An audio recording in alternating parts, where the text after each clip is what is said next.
Assalamualaikum warahmatullahi wabarakatuh. Bertemu lagi bersama saya Fadila Kanranisa dari Universitas Bengkulu, program studi pendidikan fisika. Teman-teman, sebelumnya kita telah membahas tentang manajemen pendidik dan peserta didik. Pada kali ini teman-teman ada yang tahu nggak sih kita akan membahas apa?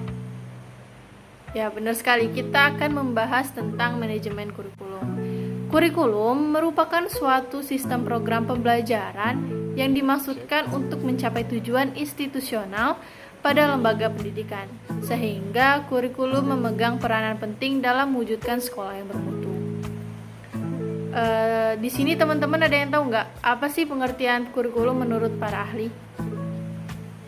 Ya, benar banget teman-teman. Ternyata pengertian kurikulum menurut para ahli itu banyak banget. Sehingga kita bingung kan mau bilang yang mana dulu dan mau ngebahas yang mana dulu. Tapi di sini saya telah merangkup beberapa pengertian menurut para ahli yang mendekati dengan pengertian umum. Yang pertama yaitu menurut Rusman, kurikulum merupakan segala upaya sekolah untuk mempengaruhi siswa agar dapat belajar baik dalam ruangan maupun luar sekolah. Yang kedua menurut Harold Burt tahun 1965, bahwa kurikulum merupakan semua kegiatan yang diberikan kepada siswa di bawah tanggung jawab sekolah. Dan yang terakhir yaitu menurut Rama Yulis tahun 2005, bahwa kurikulum merupakan salah satu komponen yang sangat menentukan dalam suatu pendidikan. Karena itu, kurikulum merupakan mencapai tujuan pendidikan sekaligus sebagai pedoman dalam melaksanakan pengajaran pada semua jenis dan tingkat pendidikan. Selanjutnya yaitu manajemen kurikulum.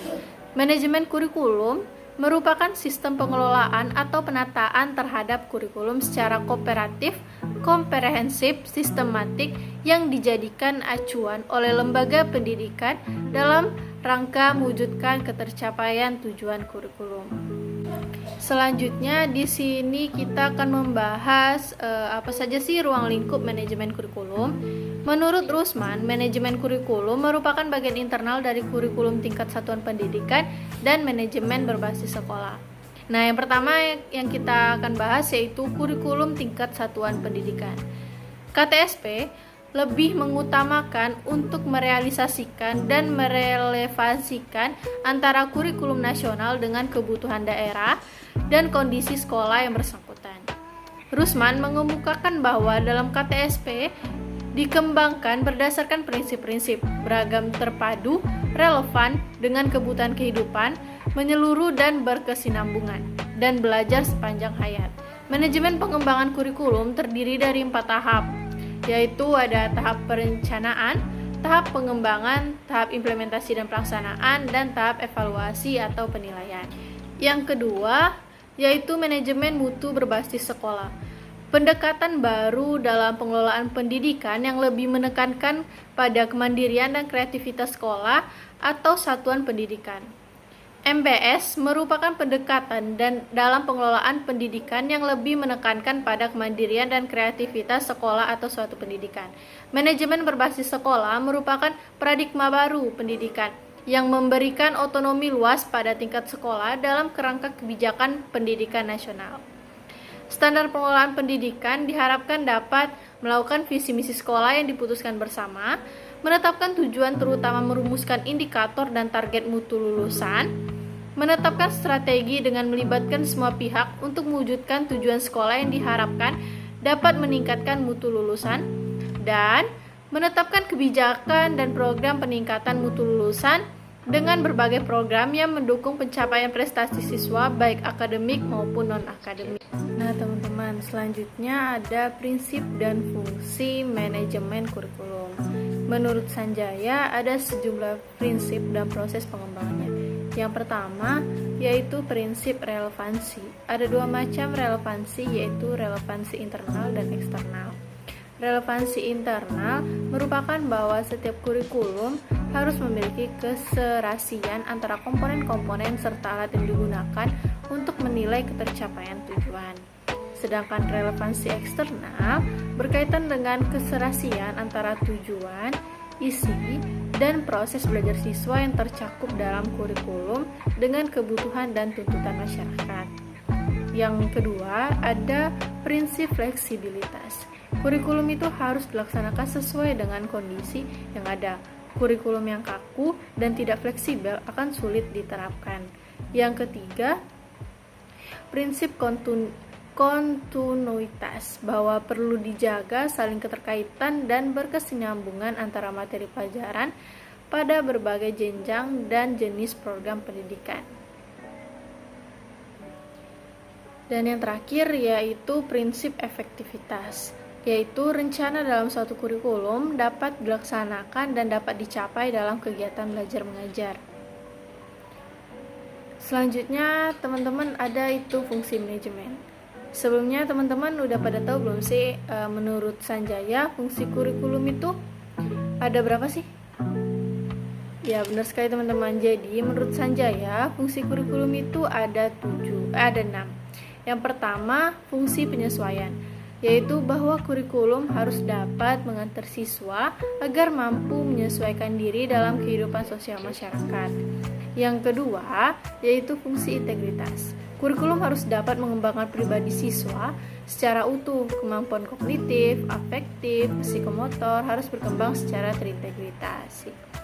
Yang ketiga yaitu fungsi diferensiasi, yaitu harus dapat melayani setiap siswa dengan segala keunikannya, sebab siswa adalah organisme yang unik, memiliki perbedaan, minat, bakat maupun kemampuan.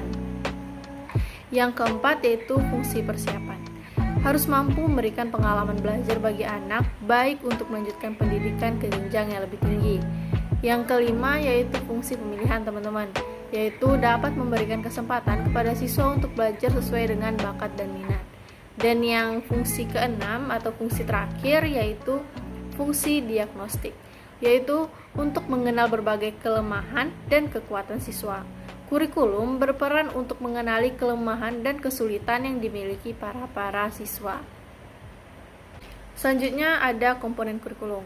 Komponen-komponen kurikulum ini yang membentuk sebuah kurikulum itu ada yang pertama, tujuan yang ingin disampaikan oleh pendidikan. Tujuan pendidikan terdiri atas tujuan nasional, tujuan institusional, tujuan kurikuler, tujuan instruksional. Yang kedua yaitu isi kurikulum. Isi kurikulum menyangkut semua aspek baik yang berhubungan dengan pengetahuan maupun materi pelajaran yang biasanya tergambar pada isi setiap mata pelajaran yang diberikan maupun aktivitas dan kegiatan siswa. Yang ketiga ada metode atau strategi pembelajaran. Dengan upaya yang harus dilakukan dalam rangka pencapaian tujuan, strategi yang diterapkan dapat berupa strategi yang menempatkan siswa sebagai pusat dari setiap kegiatan. Yang keempat itu ada evaluasi pembelajaran. Komponen untuk melihat efektivitas pencapaian tujuan dalam konteks kurikulum, evaluasi dapat berfungsi untuk mengetahui apakah tujuan yang telah ditetapkan telah tercapai atau tidak.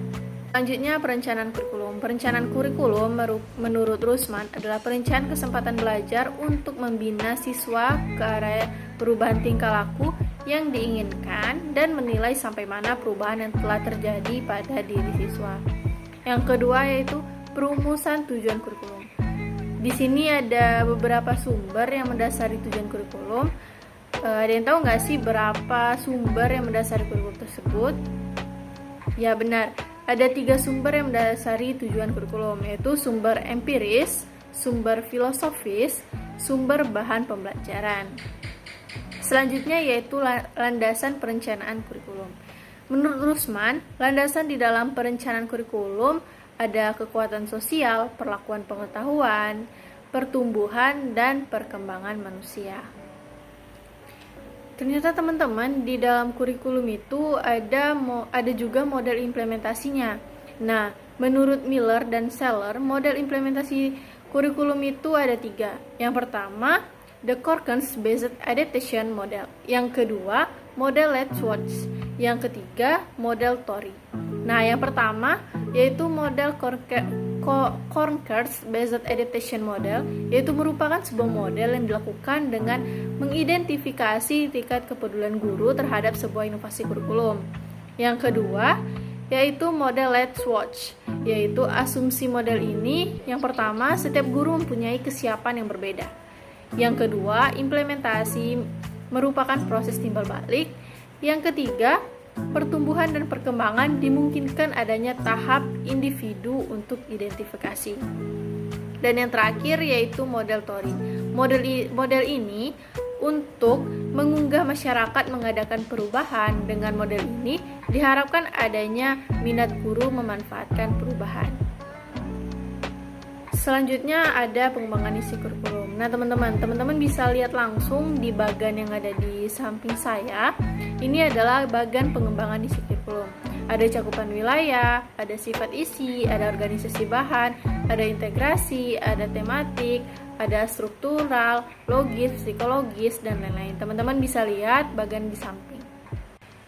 Nah, yang terakhir kita akan membahas evaluasi kurikulum, di mana teman-teman evaluasi kurikulum ini adalah pembahasan terakhir yang akan kita bahas pada bab kali ini.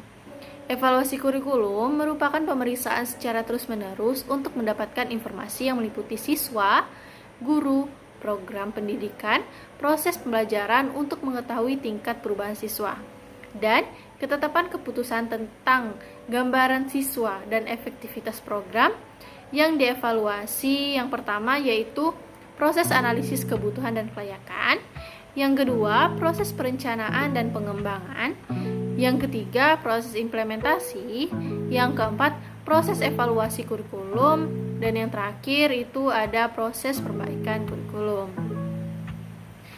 Nah teman-teman, kan tadi kita udah bahas banyak tuh, mulai dari pengertian kurikulum menurut para ahli, pengertian kurikulum secara umum, model-model kurikulum, dan lain-lain. Semoga teman-teman bisa memahami materi kita pada hari ini. Sampai ketemu di materi selanjutnya. Saya mohon maaf jika ada salah dalam kata atau sikap. Saya akhiri. Wassalamualaikum warahmatullahi wabarakatuh.